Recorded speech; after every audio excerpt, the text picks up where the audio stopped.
Muted. Is it okay, Maya? Yes. Okay, good morning, everybody, and welcome to the second hybrid session of Syflat Research Methodology Seminars for the academic year 24-25. Our seminar today is on writing the literature review chapter. Okay? And we know that writing the literature review chapter is a nightmare, if we can say the least, for many researchers.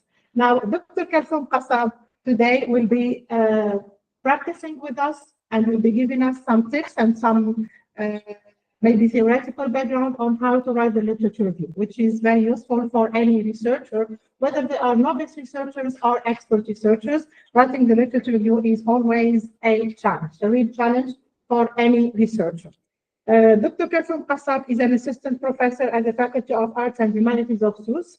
She has a PhD in applied linguistics from the University of Sfax and an MA in professional development for language education from Leeds Beckett University in the United Kingdom. Her research areas are transfer of learning in EAP context, English for general and academic purposes, English for specific academic purposes, and the teaching of academic writing. Her general interests include materials development in language teaching, curriculum development and syllabus design, language testing, and teacher training. So today's session will be divided into two sessions with a coffee break in between. The first session, Dr. Kalsoum Qassab will talk about the structure and organization of the literature review. You all have a handout in your portfolio, and those joining online, Dr. Nasreen Tiki will be sharing with you the documents once required by Dr. Kalsoum Qassab. Yes, Dr. Qassab, the floor is yours. Thank you very much. Thank you very much for attending this session, and I'm very pleased to be here and to share this interesting topic and even a very challenging topic indeed. Even myself, when I was writing my own literature review, I can say I suffered. Anyway, no, I'm not saying this, okay, to discourage you, but no, once we know the good principles, whatever, and we try, and of course, it takes time, so try to be as patient as possible with yourselves. Of course, you will experience some kind of stress and pressure and frustration, especially frustrations when it comes to writing this important chapter. But anyway, so today I'm going to share with you some principles that may help, especially novice researchers, like, of course, especially PhD students, and even students or researchers who are actually writing research articles or even though the main focus is on writing the literature review for the PhD. And also the MA students can also benefit from it. I hope so. Let's see. Of course, literature review writing is a very complex area. We're not going to be able to cover it in just one session like this in 3 hours or even whatever. It takes much more time, but at least we'll try to focus on what I consider the most important aspects. Okay, as a start, so I'd like you to take 1 minute to think about this. So I'd like to listen to some of you sharing your research topic and one challenge you face with your literature review for the time being.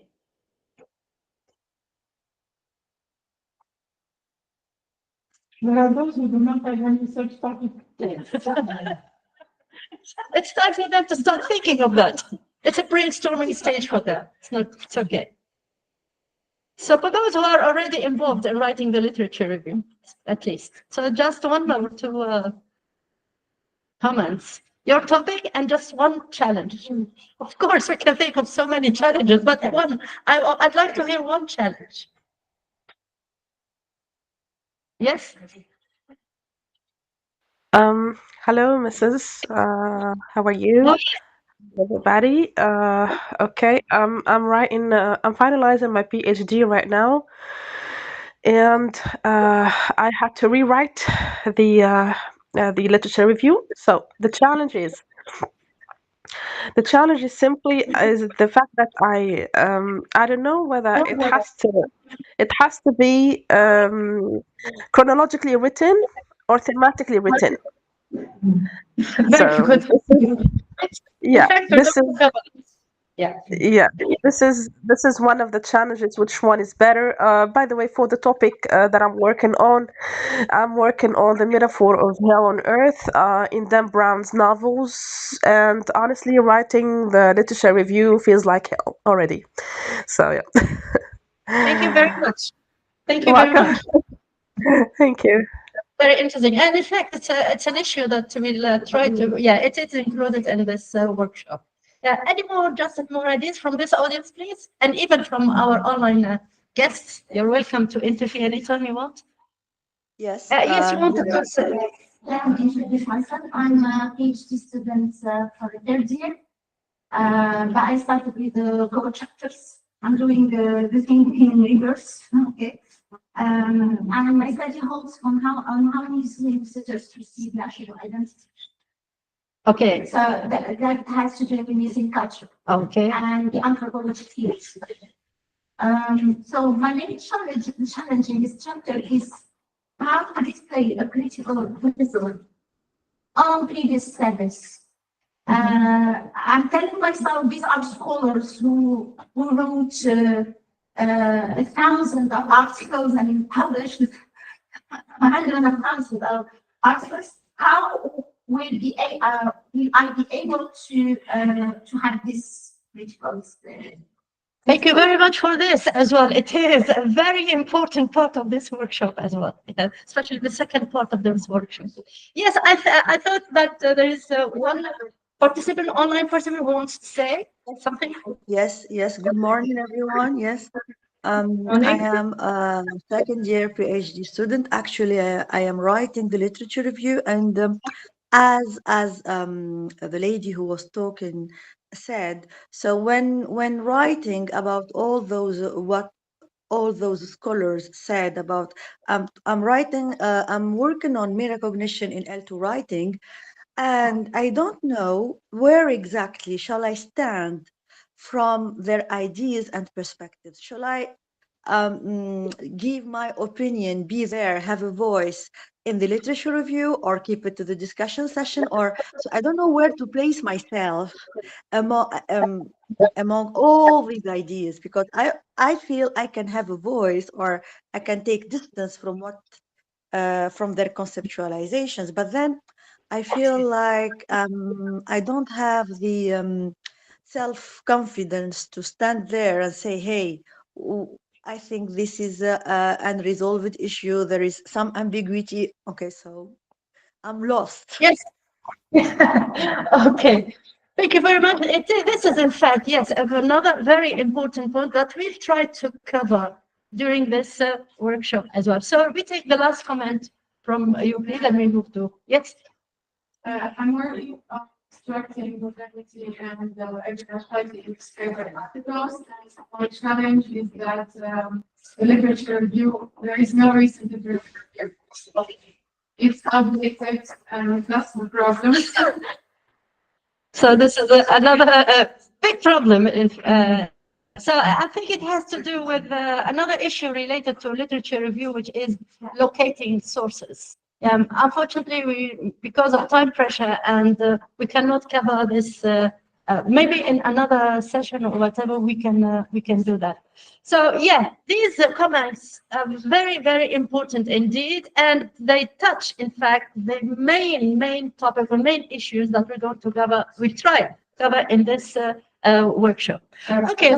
Yes. Sorry to interrupt, but just summarize the points that were raised by the audience in here, because the audience online couldn't hear that.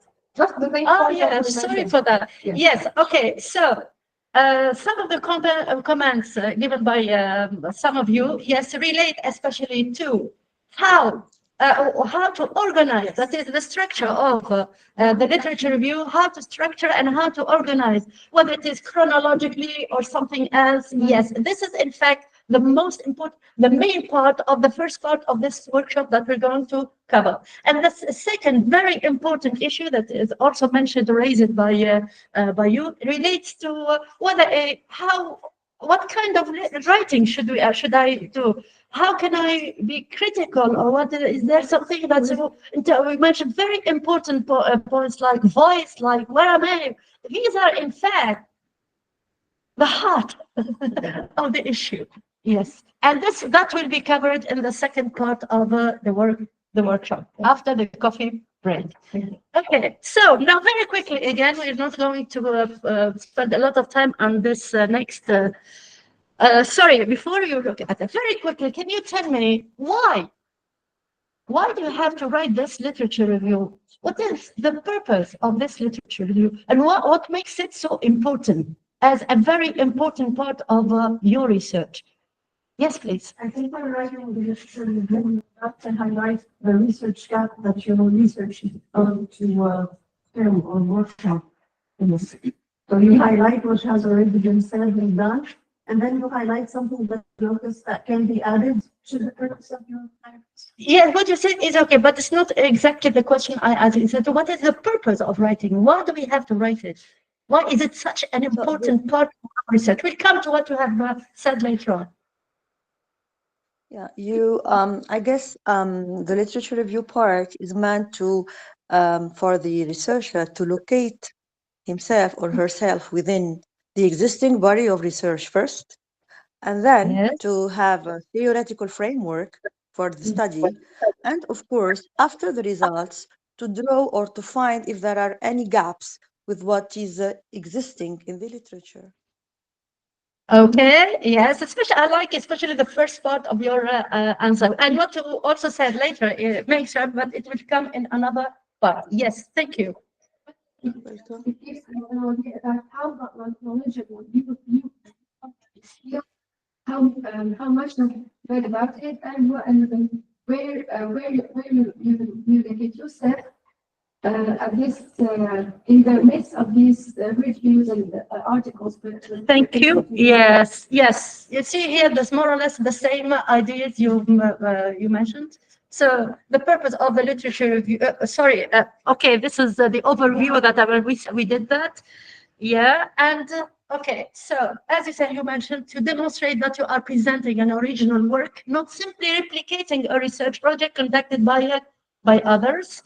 Yeah. Sorry. Yeah. Just to comment on the first point, to pave the way for the readers that your research is going to be a furtherance to what is already, Yeah, absolutely. what has already been said. Yes. Yes. So it's an addition. Yes. Yes. To demonstrate how your research is situated within or builds on or deviates from previous research. In other words, as our colleague mentioned, is what addition you are going to add. And to show that you are a member of your chosen field. I think the last point is very important. Why? Thanks to the literature review, you start developing what you call expertise in your research. Yes, and kind of belonging. You start entering this new discourse community or research community. Yeah, and it is indeed a very, very important chapter. Okay, so very quickly now we have a look at what types of literature review we can have. So researchers agree on some types like these, for example, systematic literature reviews. You find them. So when some scholars, for example, try to review the literature, what has been said according to a specific topic, and it follows a very rigorous research methodology in terms of the selection of what literature to be reviewed.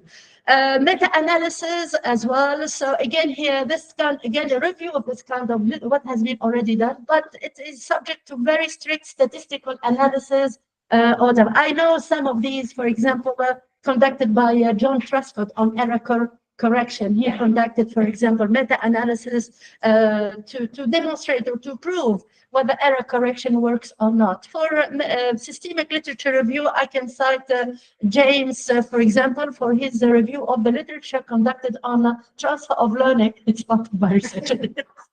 Okay. In the EAP context, and it was extremely useful. Why? Because you have it's an opportunity for you to locate the sources. So systematic literature reviews can be extremely helpful to locate the sources concerning your own topic. But they are written only by most of the time by experts and established researchers in the field. So focused literature review. Well, this concerns a specific area of the research, like, for example, review of the methodology followed in, and of course, it's conducted by by students. It's like an assignment assigned by some, so you can decide that. Okay, yes. Narrative literature review, and this is in fact the one we are interested in. So, and here the narrative literature review, we find it in PhD thesis, MA, and of course research article. And this is the one we're going to cover. Okay, now I'd like you to take handout one, please. And again, spend a few minutes checking your understanding or your knowledge of the literature review.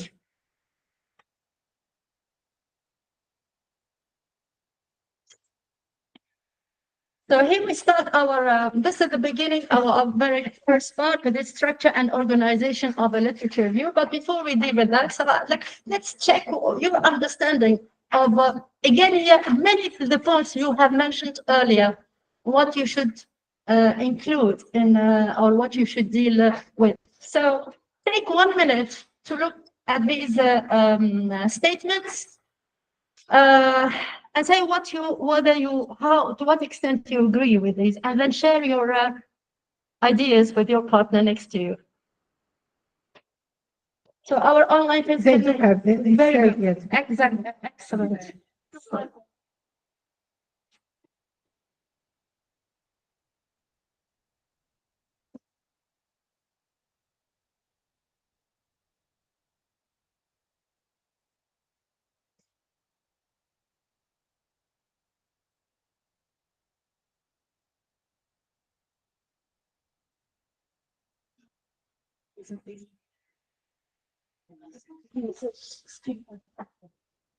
Is there any questions here? Any questions from people? Would you answer? Okay, okay, perhaps you use one.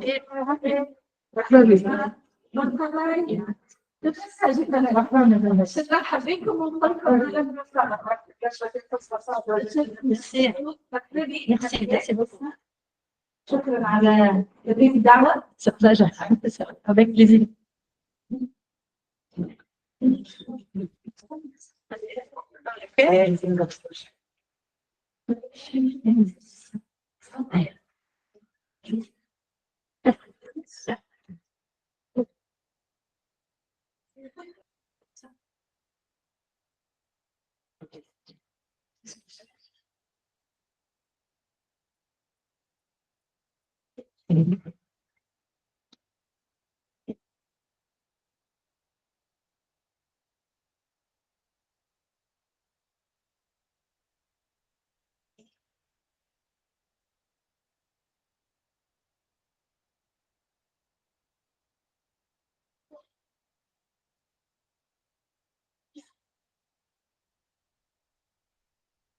All right, for the people online, I'm sorry, I'm going to copy the questions one by one and share them in the chat because it's impossible to share all of them on one screen only. So I'm going to copy and paste all the questions to reflect on.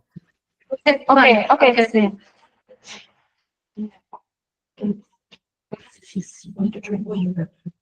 I'm primary and primary views. Okay, we can. We will be the spokesperson of people online. So whenever there is a chat, you just give it Yes. to other people. Okay, we can answer it very briefly. We can answer this very briefly. It will come later. When we start talking about the types of references, yes. Okay, so what do you think of number one?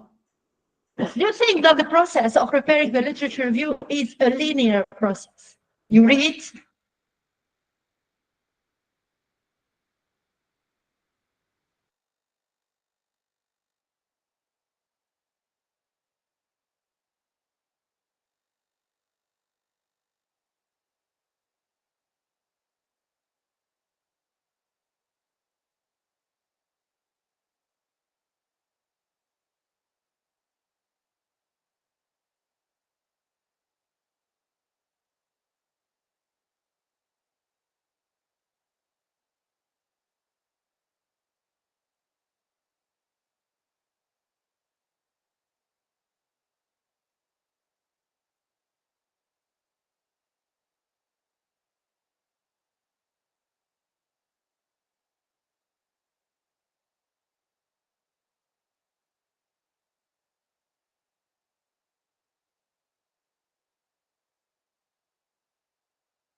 like, but you deal with the controversies that's around a specific issue.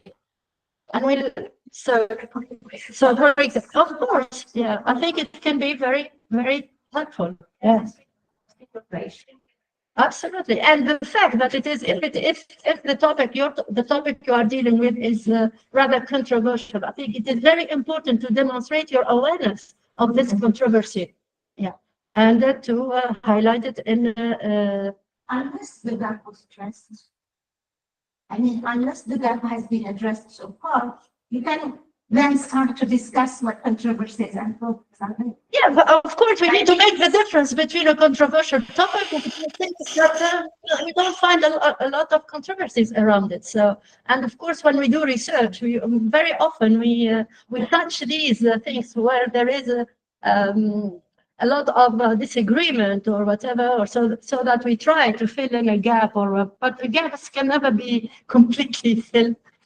So we always find something and weakness or something limitation, and that's why here in when we do research, it is advisable, and all research, even expert research and even research articles, they need to highlight the limitations. Okay, not really to emphasize it. Okay, of the research, because you can never present something perfect, totally objective, 100% perfect. No. So even the most skilled researchers do that.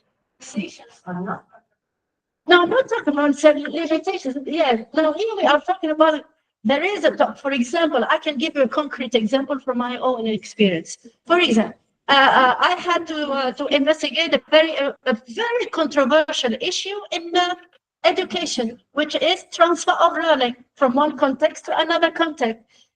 In the School of Psychology, it has been investigated in the School of Psychology, and for more than 100 years, until now, researchers do not agree whether transfer of learning occurs. Some people say yes, some people say no. Why? Because till now they cannot prove that it occurs, but it is a very important aspect of education and of learning. There is a lot of controversy between what is the best approach to teach academic writing. EGAP, English for general academic purposes, or ESAP, English for specific academic purposes. Until now, researchers, even though we can say is a tendency to move to more ESAP than EGAP. Even when we say this, we have to be careful. We cannot assert. So till now, this controversy still exists. So in case you are doing research in this area, for example, you need to highlight this in your literature review and to demonstrate your awareness of this, regardless of what approach you are going to follow in your own research. What if this controversy is not really relevant to research question? Yes. Of course, here we are talking about controversies that are directly related to your research questions. If not, it's merely waste of time. Now, here when I'm talking about it, I mean it is directly related to your research question. This is very important. If not, why should you care about that? Why should you waste your time with that? Okay, next. So here there are some ideas of what to include. So these can be they can be important for you. In your literature, is it possible, is it important or necessary to explain clearly which potential areas for inclusion have not been covered in the review and why they have been omitted?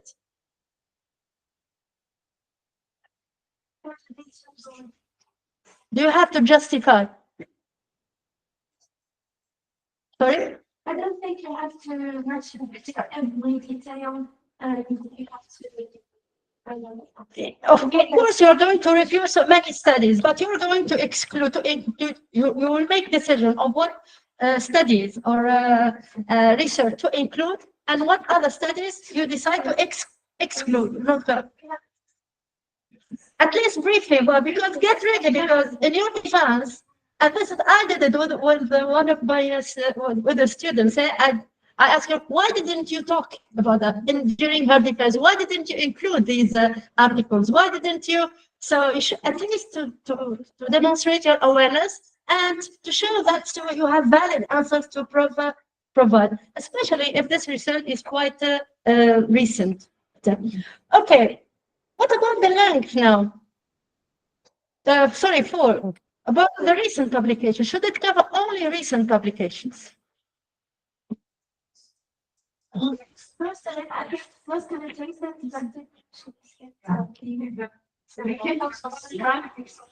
Yeah, of course, sometimes you have to go back to what we call especially seminal work.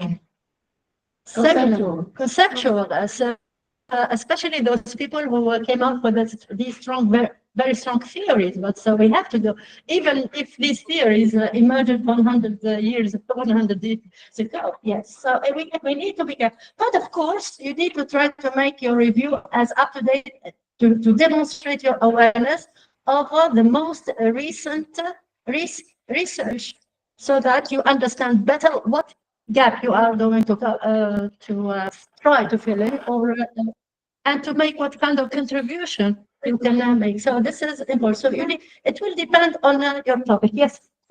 I mean, talk to until we reach, I mean, the peak of the fields, the peak of the interest in the field. We'll come to this one just after that. The chronological, we'll come to this. So it started in the 1970s with the UK departments. So that's why I'm going to stop there, more or less, deal with some of Foucault writings about heterodoxy of museums, etc. We'll see. But not going further down. I mean. That's in fact what we're going to talk about. Just yes, someone wants to. No, just okay. Oh, sorry. Yes. So we'll come to this one, whether to follow a chronological order or what, and whether how effective this approach is. So maybe you will change your minds after you see this. I don't know. Okay, your literature review should be as long as possible in order to persuade your reader that you have read very widely. this is a challenge. This is a challenge. Yeah. It should be. It's about Respect factor. Yeah. Exactly, and yes. And be careful not to be too concise at the expense of it's very tricky. Yes, it's very tricky. Again, here, a very common comment we say that your literature review should be thorough. Thorough does not mean necessarily very.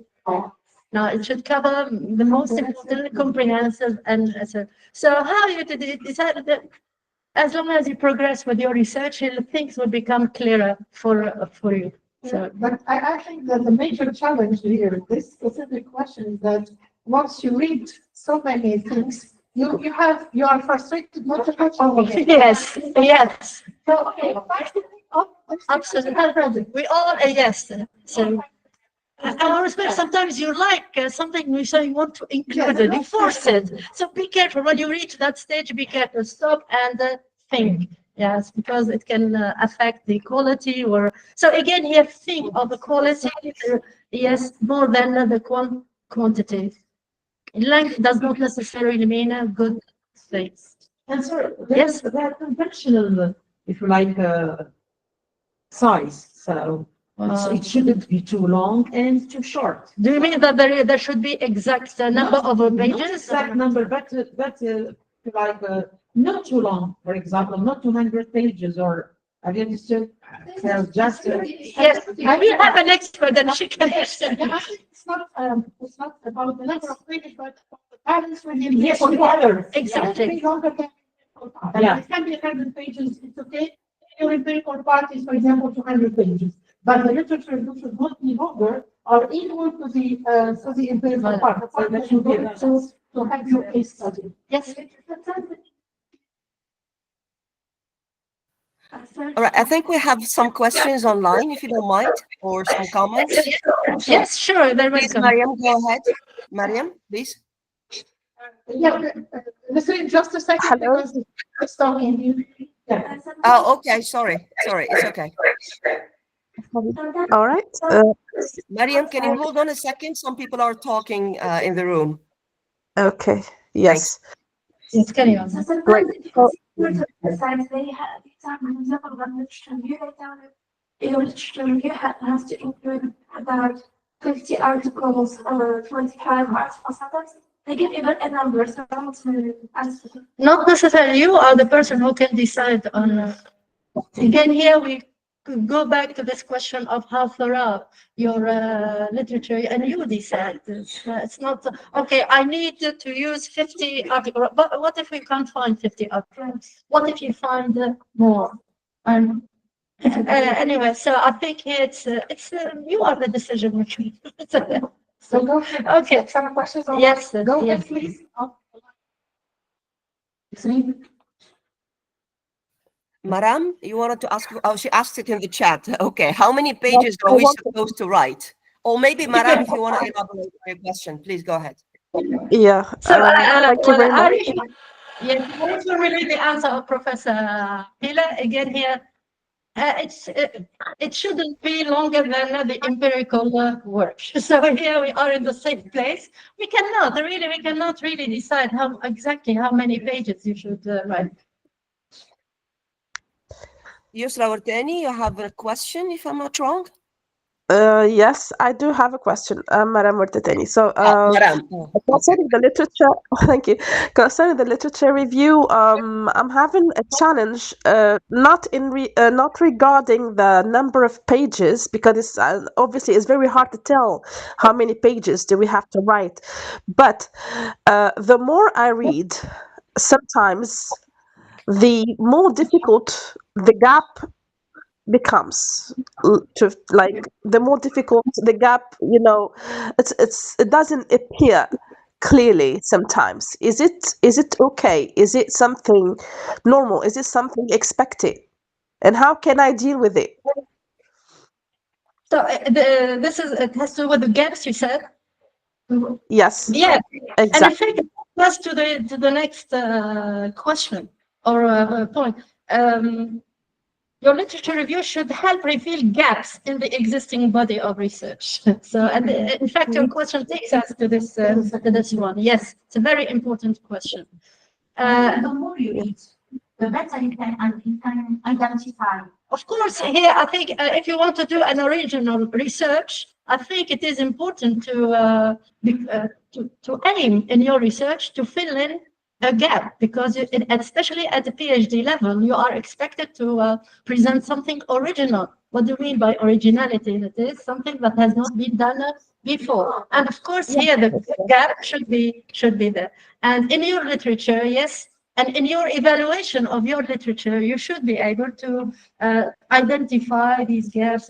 But also, it also depends on the topic. But for a PhD, if you want to do something original, I think it's, and if you want to do something really good, it is important to be able to identify the gaps, and in your research to demonstrate what gap exactly you aim to fill in, so that you can make contribution to this research or to this field of Can we research. do two more questions very quickly Yes. online?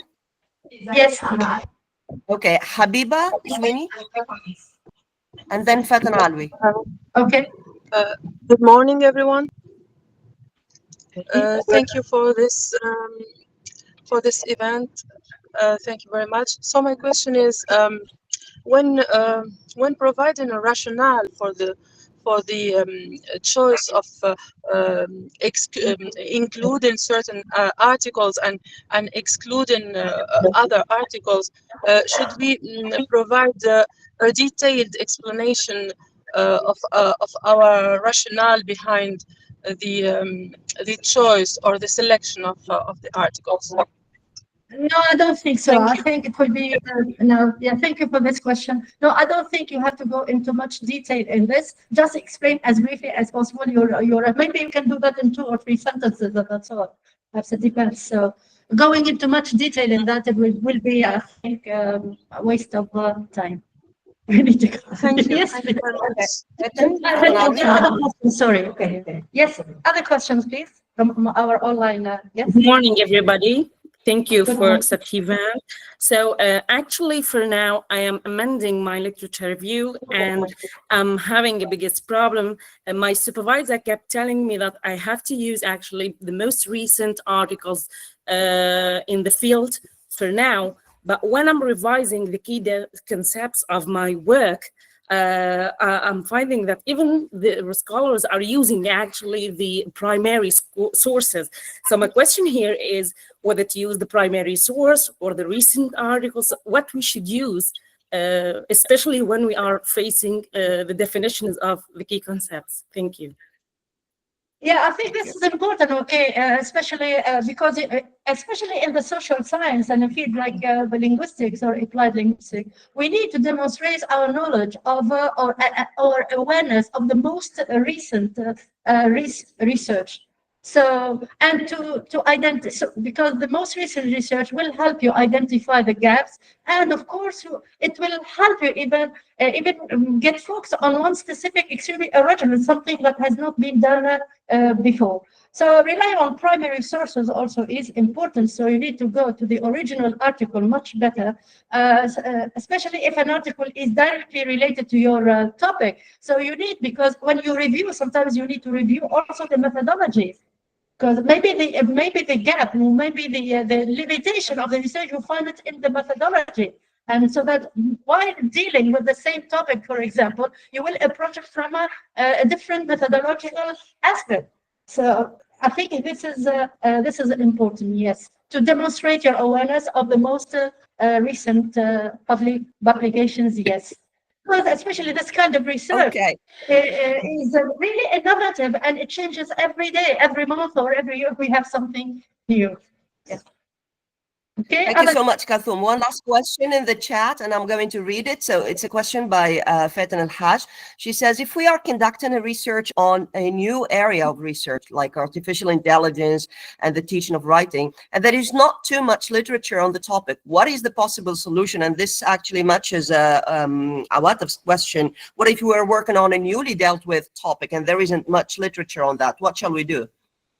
Oh yeah, this is a very important question. I myself experienced that in my own research. This can be very challenging. But again, here keep in mind that you are dealing with a very original topic, and I think I encourage. This is my point of view. PhD students can be encouraged to go into that. I think, and maybe we'll see what you think, Professor Apina, with that. Yes, and in terms, so you try to cover or to deal with this topic from different angles, from related areas, for example, that can help you. And you can be, for example, the very first one who can deal with that, and you encourage other people to go in. So this is very challenging, but also extremely original. And I think we can only encourage you to go on with that. So we will suffer finding to find some relevance. So this is exactly something that I experienced myself. And what helped me locate the sources that I needed most was the systemic review that was conducted by a researcher on the same topic. That helped me save myself and find the relevant, because, for example, I was looking for sources related to transfer of learning in EAP context. And I couldn't look evidence that there was no research, and it's very, very limited. And this topic was covered only in the field of psychology, etc. And thanks to that systemic review, my life was saved, I can say. Yes, yes. It's something, but you have absolutely no idea the kind of pleasure you will feel when you find that.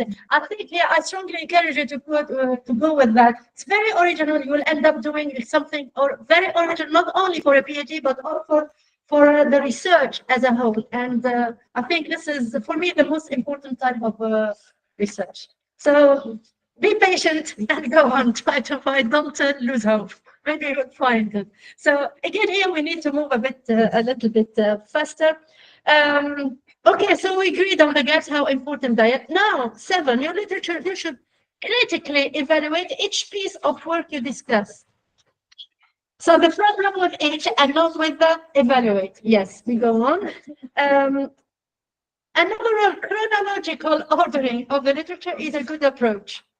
Not always. We'll see. So again here, your literature review can safely ignore work not in your immediate discipline. Be careful, depends on your topic. Yeah. Sometimes we may need to make a link between, and here there is the question of interdisciplinarity. Yeah. So here, for example, I did my best to avoid psychology. Oh no, it's like the choice. I informed choice. No, I didn't. I thought I was escaping it because I found it so difficult. I had to enter a completely new discourse community, with a completely difficult, complex jargon, like something like. And I'm used to applied linguistics, and how come I have to mix? But later on, I realized that I had no choice, and I had to do it. And this is again, it is very immersive. So it's very challenging. But if your topic touches in something, a topic which is not related immediately to your field of study, so sometimes you have to, because you need to demonstrate your understanding of this concept or whatever. Like in my case, transfer of learning from the field of psychology. It depends on your topic. You have to read it anyway. You have to read about it because And yes, sorry. That can come into the scope of my research. And in museology, social psychology, public history. So how can I delimit? Okay, and memory, collective memory too, but how can I delimit? but I will see there may be useful in your corpus analysis. I mean, we think about the literature can help you design your research. Yes. It's not only about reviewing, but also about Yes, But these different perspectives may help you have another approach to your corpus, which is quite unique, which will be, in fact, the originality of the work. The perspective from a new field, maybe the originality of the work itself. My math is in methodology, actually, because I'm focusing on museum visitors. So when they articulate, Yes. how they articulate their identity, starting from the labels in the museum. And so here I need CDA. I need so many things come. How can I mean, how shall I divide them through chapters? I mean, The research question, I think, is make it as relevant, as directly related to your research question as possible. I think.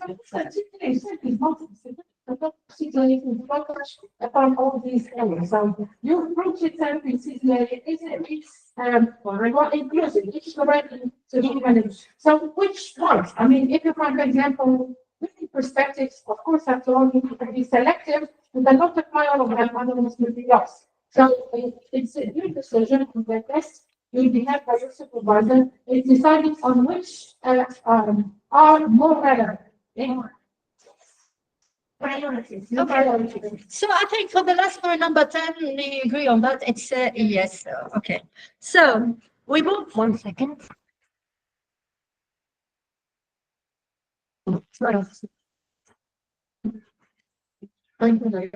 So to save time, so we can have a look at this activity altogether very quickly. And I think these are important things that you need to think of when writing and when working on your literature review. So to which of these would you give high priority and to which lower priority when planning a literature review in your field? Significant discoveries or findings in your research area. Will you give this high priority when you look for the relevant literature? Of course, yes. Okay. Significant and relevant concepts, models, and theories. Yes, sure. Okay, so sorry. Gaps and needs in your field. Relevant methodologies in your research area. Of course, because thanks to them, you will learn how to do what kind of methodology. So, and the right methodology, you get it from research, from, anyway. The next one. Gaps and needs, of course, we said, yes. The relationship between your field and other fields. The relationship between your field and other fields. Yes, exactly, yes. And the early history of your research area, I think we come back to the early history. If it is relevant, if not, no priority. Okay. Now we're going to put some of these principles into practice and to see how we can apply this into somehow kind of literature review that we'll work on together now. Okay, so we'll move now to the other part, which is strategies for organizing the literature review. What strategies can you follow? So you mentioned some examples like chronological order or whatever. We'll see. Okay. Okay, so let's take a case study, an example.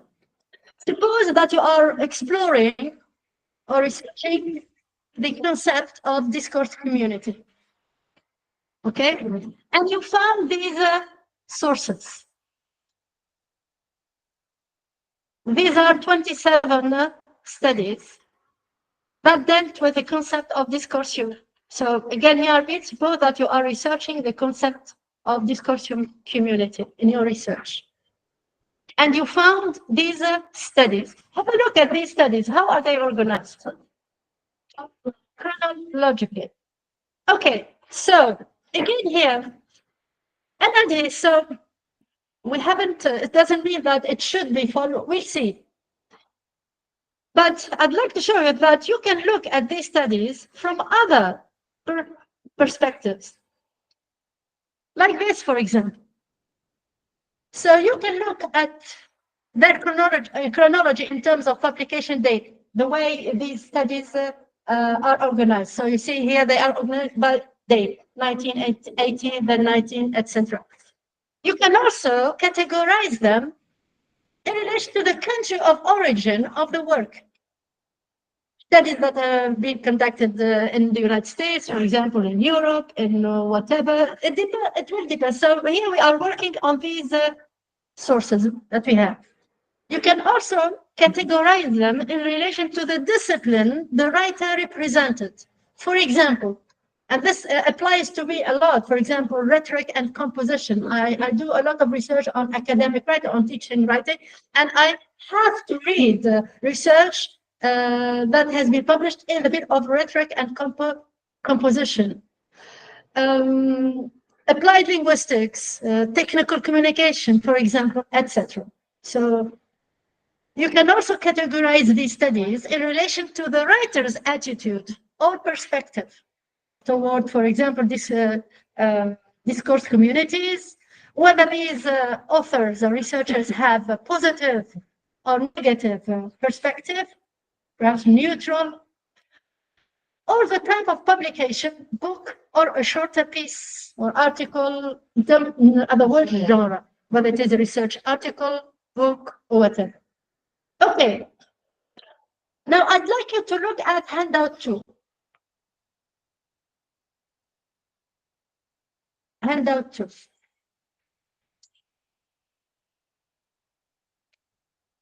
Can they get the handout to our online friends? Yes. Yeah. Okay. So the first part relates to, okay, the study we mentioned earlier. Now, suppose now you have reorganized these studies by author, date, provenance, field, perspective, and genre. And you will get a categorization like this, like the one you have in your the same template. Okay? Have a look at it very quickly.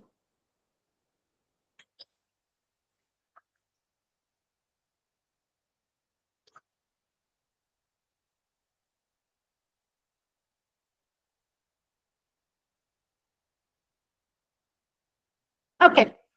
Now, looking at this handout again, if you could choose one of the categories as your primary approach to reorganize the literature, which would you choose and why?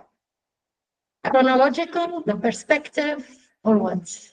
And try to explain why. So suppose now you are working on the concept of discourse community and you have these 27 articles.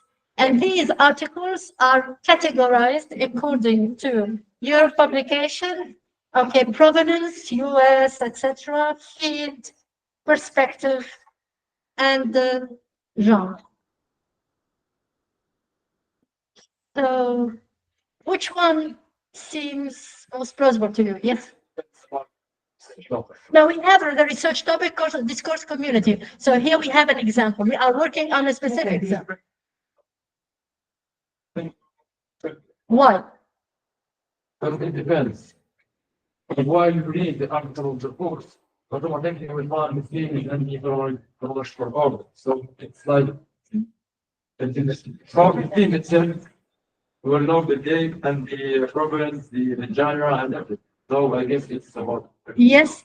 I think it's about perspective because in my, if you like, approach, I'm going to group the authors in terms of lines of thought. Yes. Yeah. So first line of thought, second line of thought, third, if there is any. So here it's a matter of perspective. Yes, I think it's much better to categorize these studies in relation to the topic we have. Concept of discourse community. We are working on an example. Perspective, author's attitude towards this concept. And if we look at that, how they are organized, we have what conclusion can we draw from this categorization? If you look at perspective only. And here you can take handout 2B. The very unintentionally viewed subjective. No, why? How come? Because the perspective is not the same for everyone. No. You think, what do you mean by perspective here? We mean that it's a line of thought. So here, as our colleague said, so it means that authors do not have the same attitude or opinion about this concept of discourse community. So some authors believe that, yes, we can talk about disciplinary variations. Others would say no. And this is what these studies tell us. Have a look at the second handout 2B. You have a classification of these studies according to perspective. And what conclusion can you draw?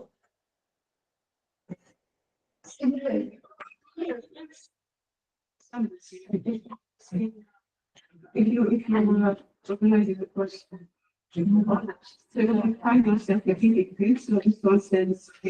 Exactly. So here and here, if you exactly, yes. So here and if you look at this organization, what do you notice? How many? So some authors are against, some authors are for. Yeah. Some authors are neither for nor neutral. What does that mean? It shows a controversy. And I think here it's much better to focus. And so in this matter, I will focus my literature review in relation to this controversy. Now, yes. Sorry. So that you read everything and then you summarized all they have said, and then organized it thematically. So those who are for, those who are against, and then this will pave the way for your voice. Exactly. And this will pave the way. So it's much better. I think even research review in relation to how we should organize the literature review, it's much better to organize it in relation to author's perspectives. Yes. You need private perspectives. You need to. I think that's my thing. Because you got here. Or by other. Absolutely. That's the point. So create a new gap. I thought you will come up with a new gap. So you will identify the gaps. And it's anyway, so here I think it is you are working on it will depend what type of what exact issue you are covering in relation to this concept of discourse community. It's a very, very complex, it's so wide, and a lot of research has been done on it. Until now, researchers are still working on it. Yes. I think you have 5, 6 just consider how you would order them here. Categorize that. This is something here. The question said primary approach. We are talking about the primary perspective, and then if you want to categorize them in relation to chronologically what early researchers said, and then it will be a very good comparison then to compare the early perspective with the latest. But you are still talking about perspective. Okay. And again, as Professor Aqila said, it will pave the way for you for criticality, for your voice in your literature review. So even books on writing the literature review, most authors recommend. And here it's an approach recommended John Swales himself. We have a question from Noor Bouzidi. Please, Noor, go ahead. Yes, hello. I hope that you guys can hear me. Yes. Yes. Am I heard? Okay, great. So first of all, thank you for this workshop, and special thanks to Professor Qassab for animating it. It's great to see you again. So my question is, when we conduct our search for past literature, we mainly look for articles, research papers, books, chapters from books, right? And so on. There's a new type of literature, which is a video article. It can be an interview or an article, but in the form of video. It can be found on YouTube and other platforms. And if those videos are citable, they have a valid author, can we include them in the information? Can we include information in them in the video that is in the literature review? And if yes, how do we do that? Again, here, this is something that relates to locating sources, and it raises the issue of reliability, how reliable your sources are. Okay, perhaps you may need to, you can perhaps cite these videos, but I think this is something that should be done sparingly. So if, for example, you have a professor or a researcher talking about the controversy surrounding discourse community, I think it's much better to go to the original books and research. I think, yes. So we need, it will depend on us, but the best thing, this is another important problem that we need to how to locate sources, how to, what kind of article you can, what do we mean by academic articles in terms of reliability as well, how you can determine what kind of evaluation criteria you can follow so that you determine this article is reliable or not, whatever. So there are so many other things that we cannot really cover in this short workshop. Anyway, so be careful with that. So I think it's much better to go back to the original, to the books, to the article research, the primary sources themselves. Okay. Now, suppose that you are ready to start writing part of your dissertation, at least paragraph. So you have categorized these sources in terms of perspective. And you want to start the very first sentence, if you like, of your, the most difficult one, yes, to start the very first sentence. Okay, and suppose that you want to start with this group of studies, and you have decided to categorize them in terms of perspective, and you wanted to focus on perspective. So what could be the most suitable opening sentence from this list to open a paragraph? One, according to my research, the first paper on the concept of discourse community was published in 1986. Do you think it's a good way to start your problem? No, again here, but in fact, unfortunately, many students rely on this type of, because it's easy. Because it's a topic sentence, but what does it tell us? That the review will be chronological, simply, and it will provide us with a simple list. What about the second one? Many papers have examined the concepts of discourse community. Too vague, too general, too doesn't, it's not really too easy. Exactly. What's new about that? Another example, Table 2 provides a listing of 27 studies on the concept of discourse community published between 1989 and 2007. Why? Why? That's a bit pretentious, isn't it? Pretentious means that I read 27 articles on this puts you in like your, I mean, you're a little bit protected. That's not. Yeah, yeah. So suppose that you are evaluating a PhD like this, and you see something. So what would be your comment to that? I would accuse the candidate of being pretentious. And I did that. When you ask them question like, why did you decide on 27 Senate? Why particularly 27 Senate?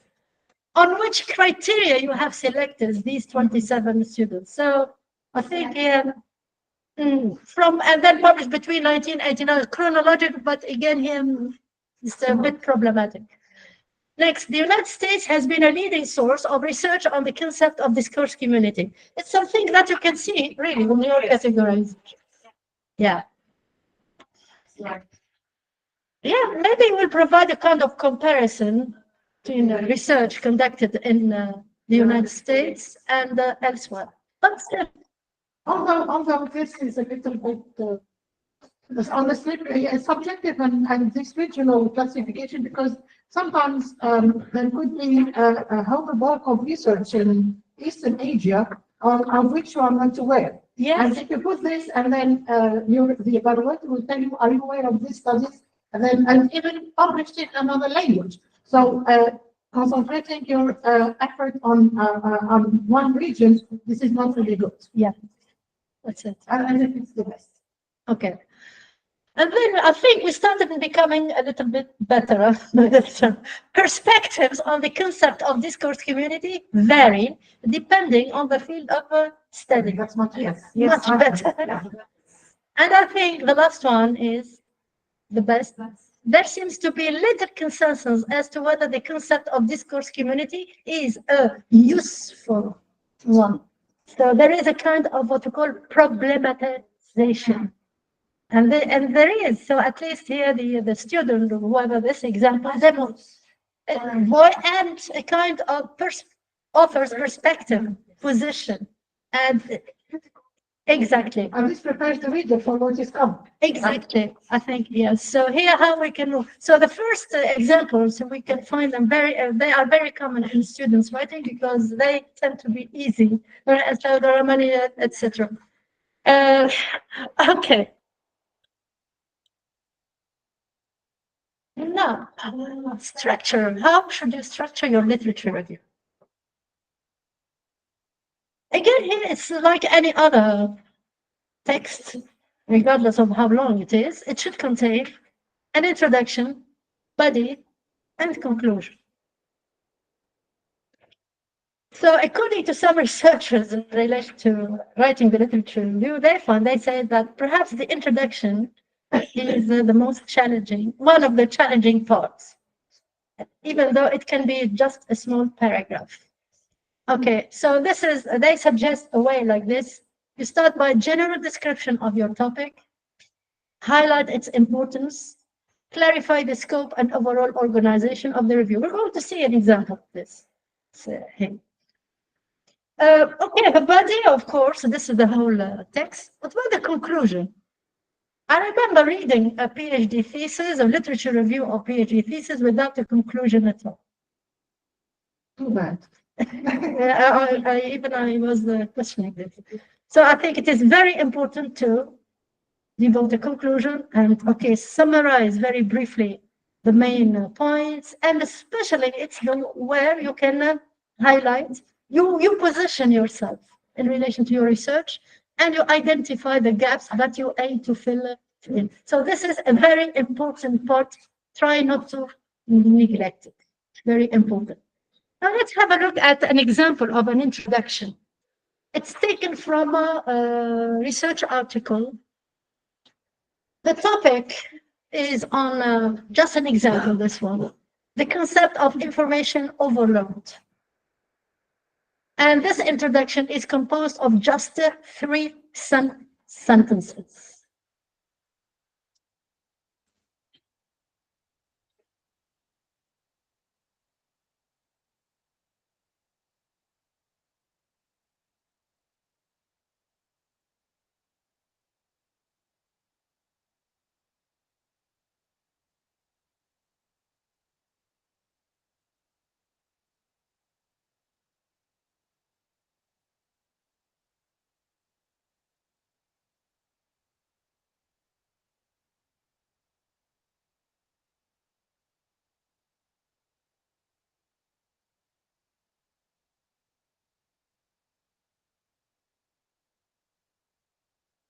Sorry, we have to be a bit fast. So what do you think of the overall organization of this introduction? This is taken from a meta-analysis review. You have the source.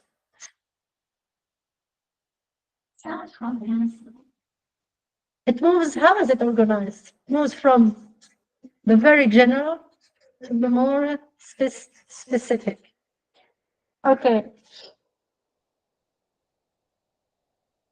Have a look at the sentence 1 and sentence 2.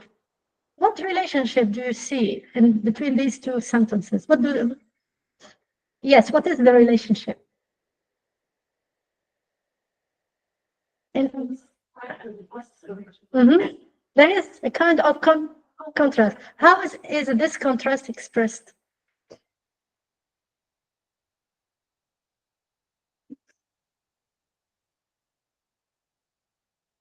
Juxtaposition. They also use, for example, linking word that expressing contrast, like however, for example. It's done in very simple term, but is it effective? Yes. Highly effective. So there is, okay, in ordinary language, the term information overload is often used to convey the simple notion of receiving too much information.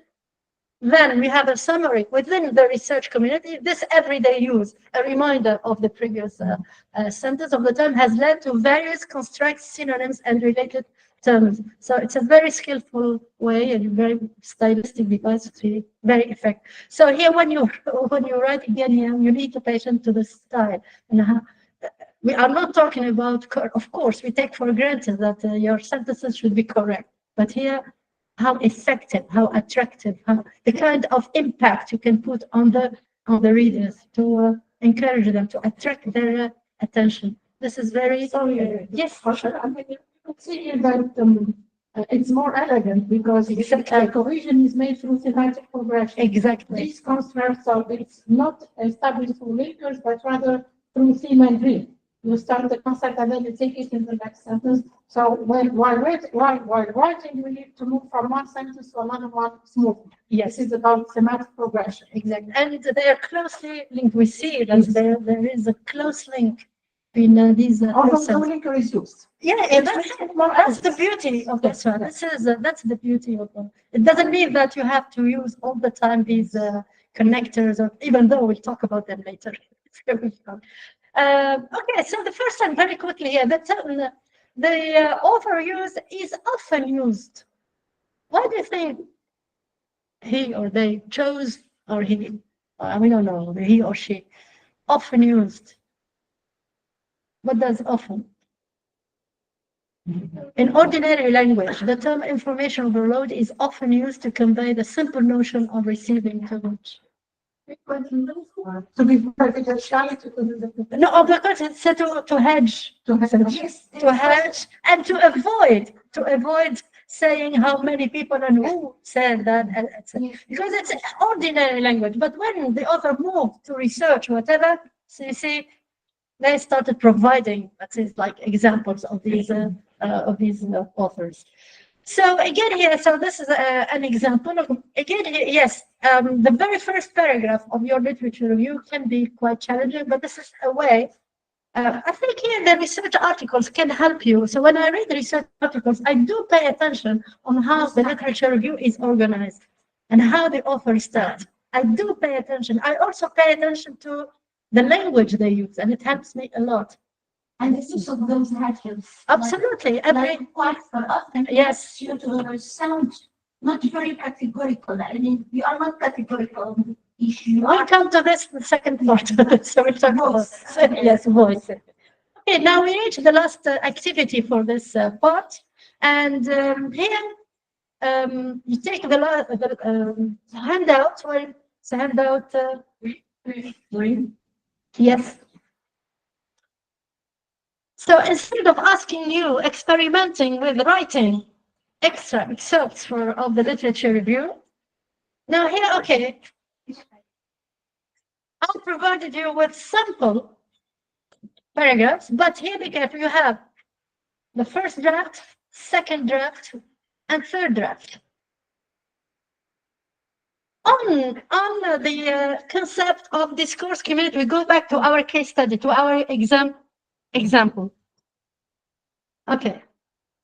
So here again, this task aims to show you though how important drafting is. You may want, sometimes if the first draft, second draft, and you see, you will decide how many drafts until you become satisfied with what you have done. Here we have an example of how a student who's working on the notion of discourse community has moved from how she or improved her drafts from 1, 2, and 3. So again here, so this will be the last activity before we have a break. So I suggest that you work on it in groups, 3 or in pairs, or whatever. Look carefully at each draft and try to identify the differences and how these drafts improved, or how the student improved this part of her literature review.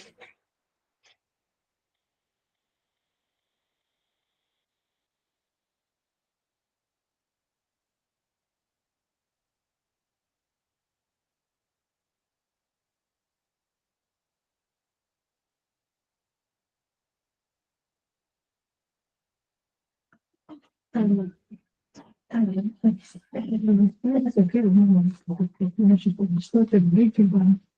we can finish at 11:15 and that's a take on.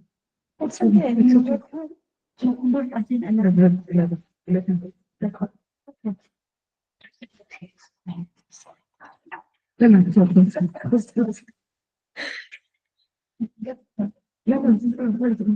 Thank you very much.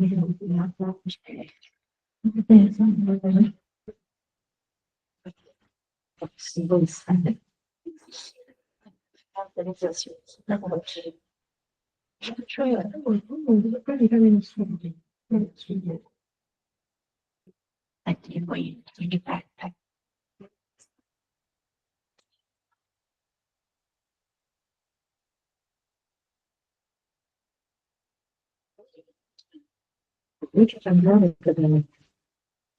Why don't you just feel I'm teaching it? I've been teaching her all the life.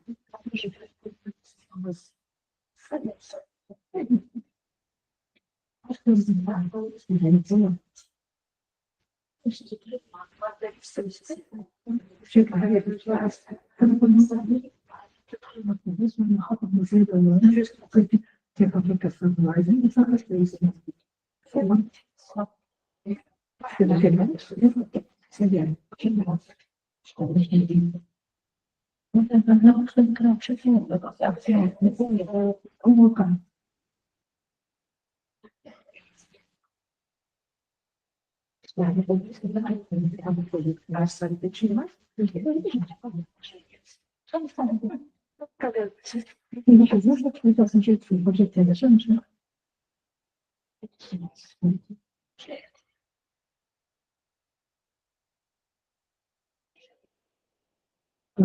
$63.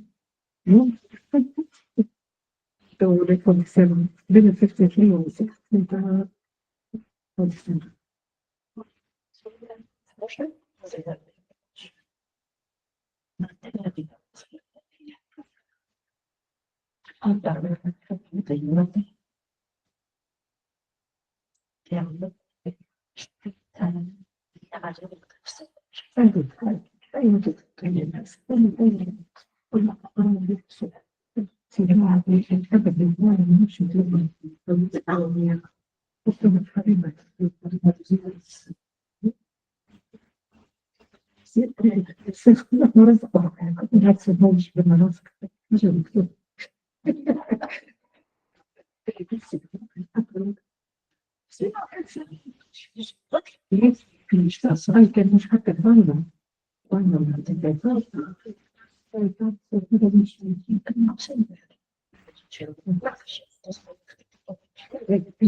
Okay, we can start our discussion so that we can have a break.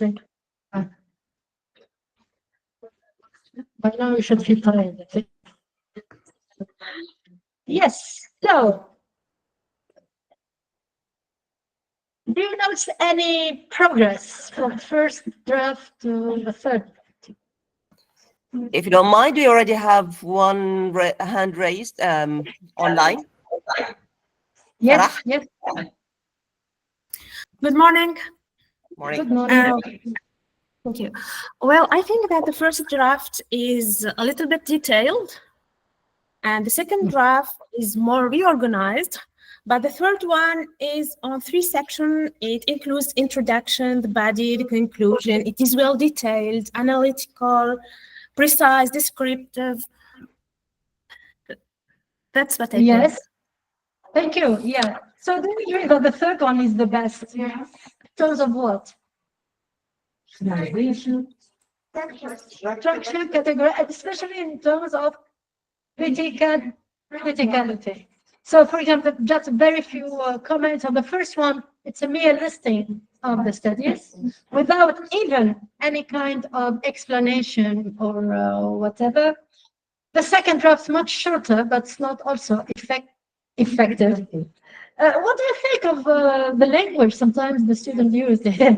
For example, the first one, there is in fact a small, growing, and fascinating collection of amazingly. So, yeah. Yeah, so we need to be careful. And here, of course, yeah, very subjective. And have a look at the last sentence of this paragraph, the second draft. Clearly, it is time for the traditional PhD dissertation to be given a decent period. Okay, apart from the fact that it's not, but do you think that as a young researcher, PhD researcher, you can make such affirmation? So academic writing. So, should go for academic. well, perhaps a scholar would say, who are you? Do you think you are to say something like that? You're still a student, you're even established researchers, perhaps they would say it in a very different way. So again here, yes, sorry, yes. Like seeing here, should avoid because they show that you're not sure that you're watching. Very good. Thank you very much for. In fact, this is another point that I was going to. So in the first draft, look at the student how she or he starts. It seems that 6 pieces of research have examined the structure of PhD thesis or dissertations. Just seems that. So it seems that. So you are not sure of how many articles you have. So again, here it's in fact a problem that I even noticed with my own students when I teach them academic writing. So okay, they learn the idea of okay, we need to hatch, we need to use hatching, or we need to be. But of course, you need to know where to use that, and that will be the second part of our workshop. Now let's have a break. Thank you very much. Thank you. So please have a break and we'll be back in 15 minutes.